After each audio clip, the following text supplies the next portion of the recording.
Greg, the fire went out. Just put some wood chips in there. Just a little bit, right? A few. Oh, shit!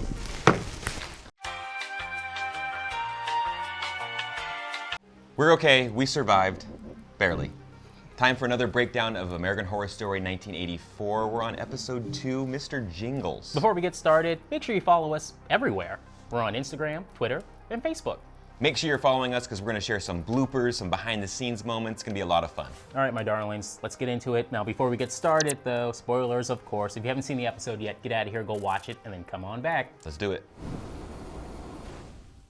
Okay, let's kick things off with Dr. Hopple. She shows up at Camp Redwood, of course, to warn everyone that Mr. Jingles has escaped. Everyone's got to go. We got to get out of here. Yeah, remember, she found that newspaper clipping, so she knows that Jingles is going to Camp Redwood to get Margaret, so we think. And she goes there to, kind of investigate and warn them. And basically, she runs into Margaret. Margaret's like, no, we're not going to shut down the place. No, of course not. like in dozens of slasher films, the camp owner, of course, will refuse. Yes. Will not shut it down no matter what, including Sleepaway Camp is one example. Now, you and I missed this last episode. Yeah, we did. But Dr. Hopple was dressed exactly like Laurie Strode from Halloween. Shouts to Reddit for finding this because you and I completely overlooked it. So Hopple bounces. She's like, all right, I'm out. This is not going to happen for me. I'm not going to be a part of this whatever massacre is about to take place at this camp. She drives off, gets a flat tire. Of course. Yes, and conveniently, there's a truck waiting right there for her. The signal in her brain doesn't go off just yet. Right. That it's the killer. It's Jingles. You hear the keys. And we hear the keys jingling, and she should immediately know that, start the car, put your foot on the gas, and get the hell out of there. She rolls up that window. A flat tire is not going to stop you from driving off. I also found it extremely funny. She has automatic windows. But she leaves it open just a little bit. She cracks it open a little bit, just to hear the murderous Mr. Jingles out there, right? She just wants to hear him. Maybe it's not him. Yeah, it would have been better if she old school rolls up the windows and struggling to do it. I would have liked that. Just a lot of tension building right there at the moment. But she was a goner from the instant that car rolled up. Yeah. I mean, even the spike that was in her tire, like this murderous weapon. Drive off the just, second you just go. drive off. Come on. This brings us to our first big kill of the episode. They didn't waste any time here. She gets her throat slashed and basically, savagely, brutally murdered by Mr. Jingles. Now, will she come back? If you die at Camp Redwood, maybe some supernatural stuff going on here. Yeah. I also wanted to talk about how Jingles. We don't know exactly if he did the original massacre, right? We've seen flashbacks of him doing it, and then also some contradicting reports of kind of, who might be behind this Margaret. Mm-hmm. But clearly, over the course of him staying in this hospital and this, imprisoned there, he has some pent-up rage and aggression, and now we've seen him actually commit a murder in real life. And take the ear. He's got some unfinished business to take care of here. Totally. But, so maybe if he wasn't a murderer and guilty of these murders years past, he definitely is now. We know this. Now back at the cabin with Brooke, she just left that phone call, went right back to the cabin. Exactly. Stay inside, Brooke. Stay in, please. With that said, she's the only one, of course, who spots the newscast that shows, the Roy gas station killing. Yes. You could tell that she's obviously a paranoid, right? Of and course. She's a little bit more heightened awareness of stuff going on, horrible things going on after her run-in with the Night Stalker and, him saying, I'm going to find you and chase you down and kill you. So obviously she's on a high alert, and she hears that. Now the guys are just kind of more concerned with the commercial that's playing. Mm-hmm. That they're more concerned about that, which was a hysterical nod to that 1980s commercial. Where's the beef? Hey, where's the beef? I don't think there's anybody back there. Now, one of the big reasons why she's so paranoid, we learn, is because she's had a horrific little backstory. Dark ass backstory. Her wedding did not go well. Let's just say. I don't believe you. So her fiance Joey, they were, falling in love. They were going to get married, but he's a complete psychopath. 0 to 100. Yeah. He literally thought that the best man was sleeping with her. She says she's a virgin. She's saving herself for marriage, which we've heard, before. She referenced that she's a virgin. Yeah. And he kills the best man, her father. Yep.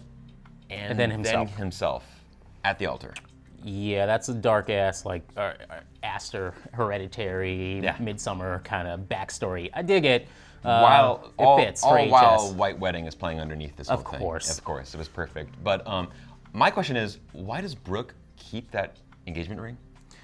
I mean, that's a pretty dark memory to have with you whenever you look at that ring, like, oh wow, oh yeah, that wedding didn't go too well. The second that went down and Joey shoots himself, I immediately thought maybe this story didn't go down the way that Brooke's retelling it. Yeah. Now I don't think she's the one who shot everyone because she would be in jail. Exactly.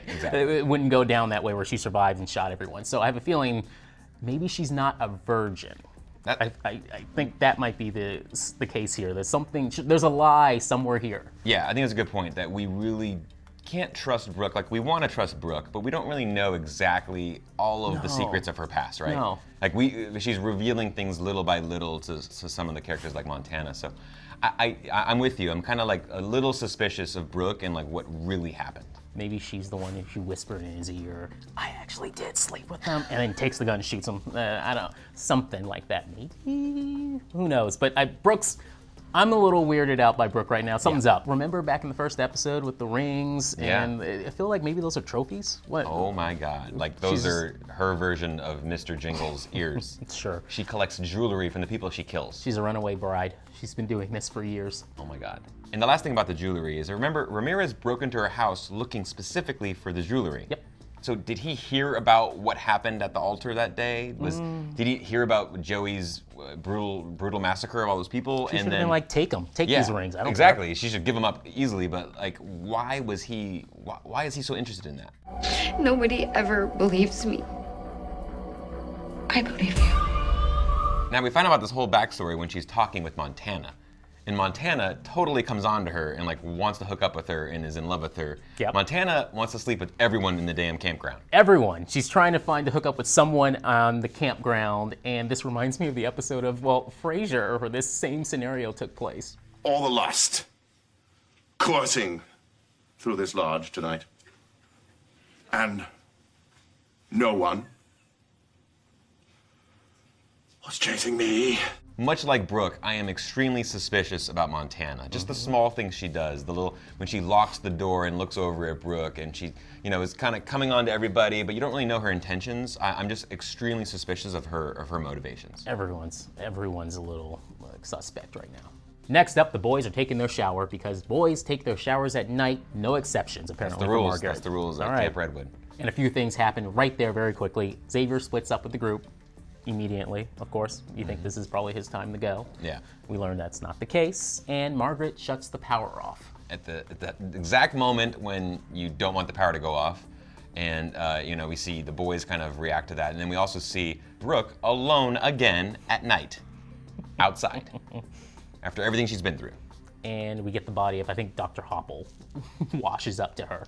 And then she's surprised by the Night Stalker again, who's come back to kill her. Surprise, bitch. I bet you thought you'd seen the last of me. But back to the boys, this is when we get a backstory on Xavier, and we hear about this whole gay porn subplot that is going on. Of course. To give more context into who Xavier is and what he went through.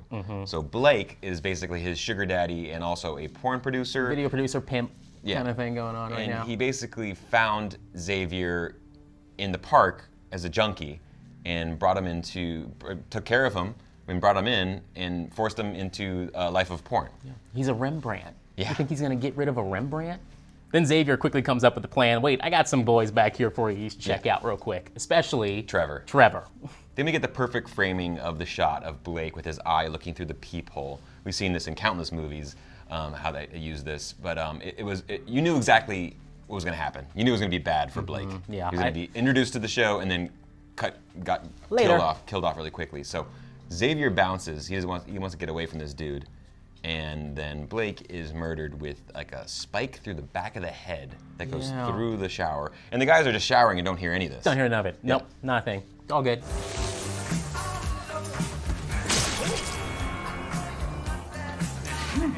Now let's go back to Brooke and the Night Stalker. He's pretty rusty at this right now, or something. He had an easy shot at her. He did. He's completely failed.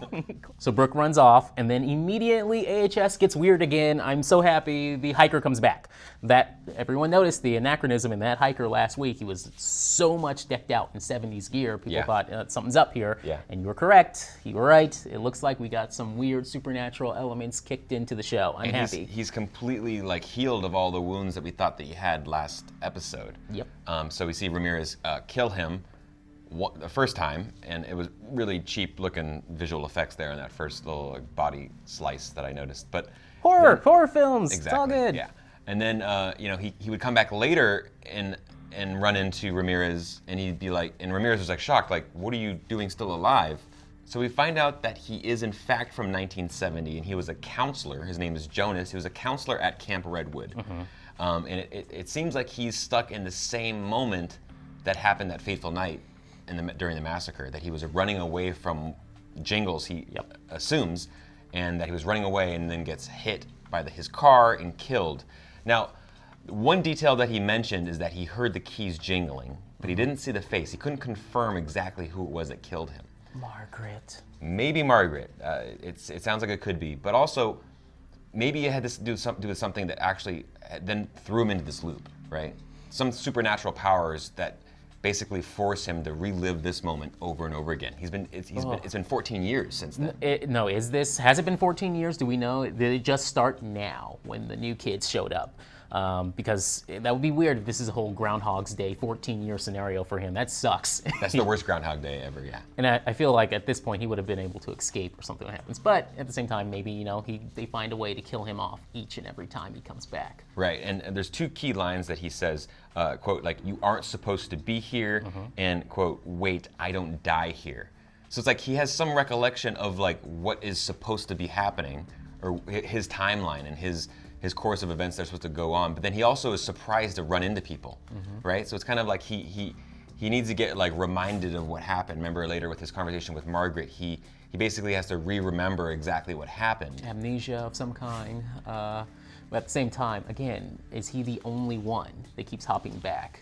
There's so many questions here. Yeah, I would find it hard to believe that only he would be affected by this, that if it was going on here, it'd be multiple people that maybe died through the massacre. Maybe later on we'll find out.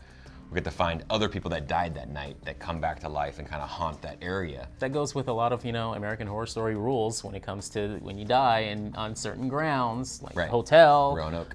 Murder house, Roanoke. The foundation's been laid out already by the writers for something like this. But I feel like they may be just going off in an entirely different direction here. Definitely. I do want to point out, when Margaret runs into him, she isn't like completely shocked that she's talking to this dude from 1970. I'm shocked she didn't just say, "Oh, Jonah, I'll take care of him." 1 second. Yeah, it's like walks she out. kind of was in on, like, she knew that this was a possibility. Like perhaps she that's part of the reason why she wanted to own the campground and be able to be in touch with these people and maybe use this land as a way to cleanse the disturbed youth that are having a lot of sex and drinking and all that kind of stuff.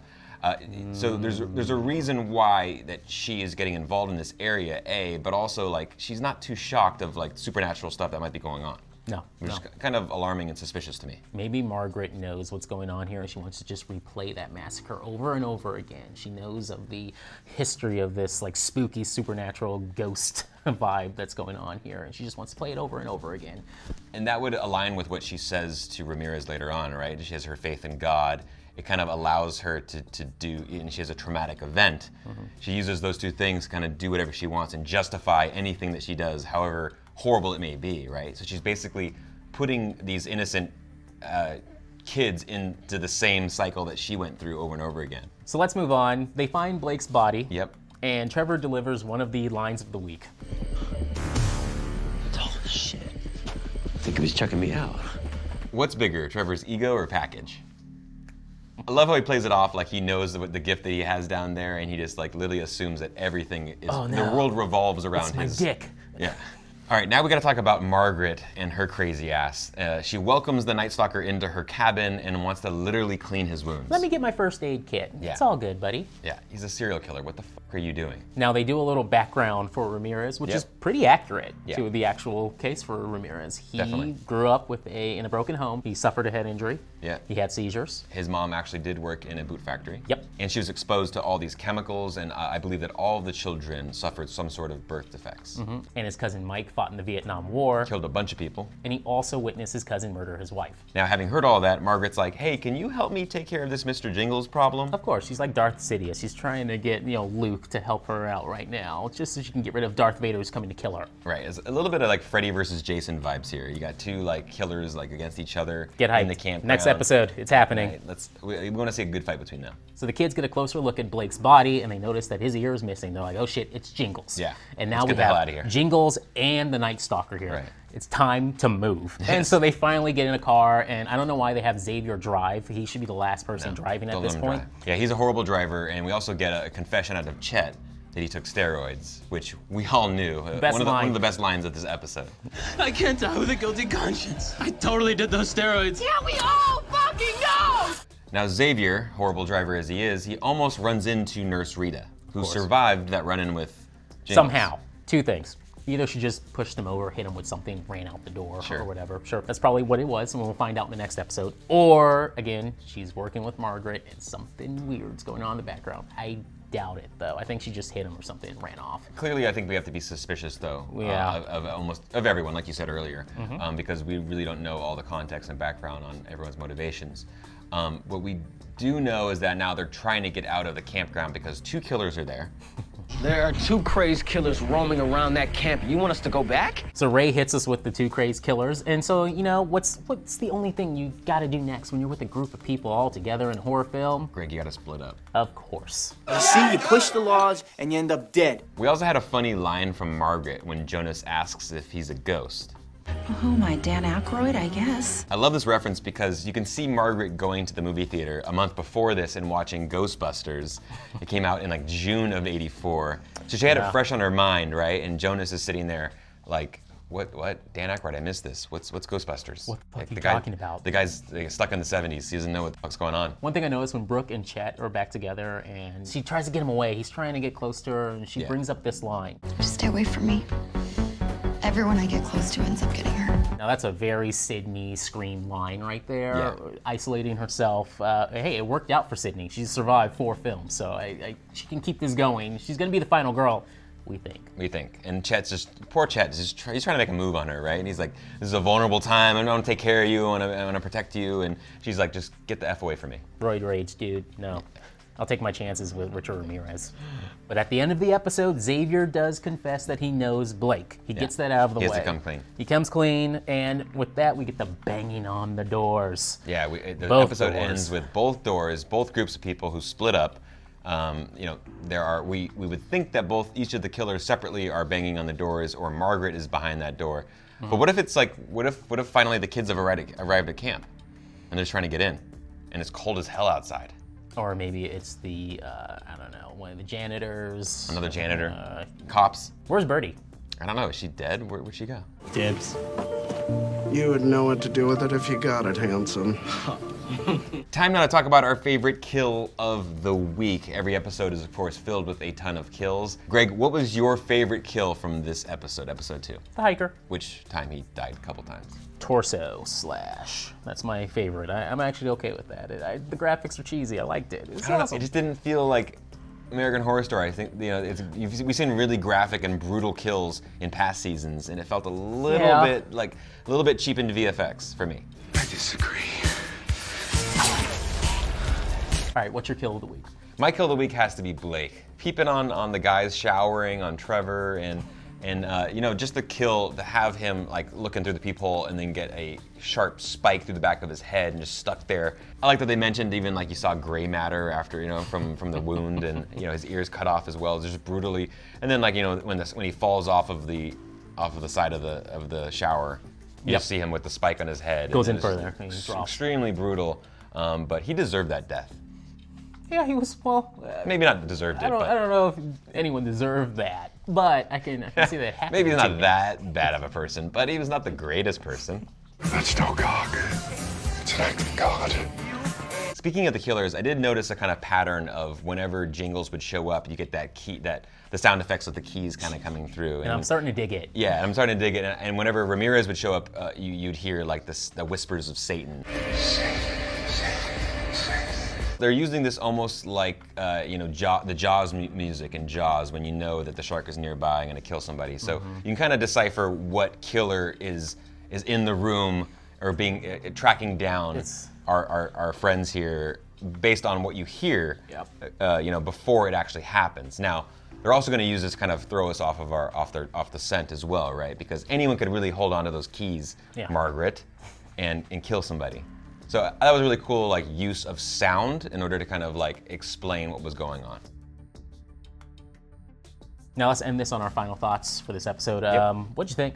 I thought it was great. Overall, that was fun. I mean, it's moving along pretty quickly. And then just to kind of throw that twist of the hiker, we had idea that he was kind of out of this world from last episode, but now we kind of know exactly what's going on. And I don't know what to expect moving forward now. Absolutely. I have no idea what's going to happen next. The second the hiker showed up, I just let out a huge relief. Oh, thank God we're getting some supernatural elements here. It's going to get weird very soon. Yeah. I think we got one more episode. I honestly think if you look back at the trailers that we got, it looks like all of those scenes are going to show up in the next episode, and then it's a whole new world from there on out. Let's talk about some connections and some theories we have moving forward as well. Vietnam War. Yes. We've heard, Mr. Jingles has a connection with the Vietnam War. Obviously, he killed a ton of people. Ramirez. Richard's cousin also fought in the Vietnam War. Was a Green Beret and killed a bunch of people there. And another connection, thanks to Reddit, we found that Miriam Mead, her father actually fought in the Vietnam War as well and killed a lot of people. Is it Mr. Jingles? That would be a cool connection. Is Mr. Jingles Miriam Mead's father? My dad killed so many Viet Cong he lost count. Killing is in my DNA. Even if he's not connected to Miriam directly as a parent, it was a fun little nod to the Vietnam War as we've seen throughout these episodes and these different seasons, right? Just the fact that they included that Miriam Mead's backstory, that her father killed a whole lot of people, and then to bring that back to one of the main antagonists here, that he killed a whole bunch of people. It was a pretty fun little nod to past seasons. Jesus Christ! Oh, Jesus Christ! Jesus Christ! Stop saying that, man! Chill out. One question I have is, are these kids actually going to show up at this camp? I think they have to. She's open soon. Margaret is not going to shut down the camp, as we already know this, but we need more, lack of a better term, we need more bodies to kind of fall. Well, here's the thing. The next episode looks like we're going to get some bodies dropping from our main cast. Yeah. I'm looking at you, Chet, and Ray. I think Ray's getting his head chopped in the next episode. Doesn't look too good for those guys. And it doesn't look good for the hiker who's going to die literally every episode over and over again. Over and over and over again. Poor guy.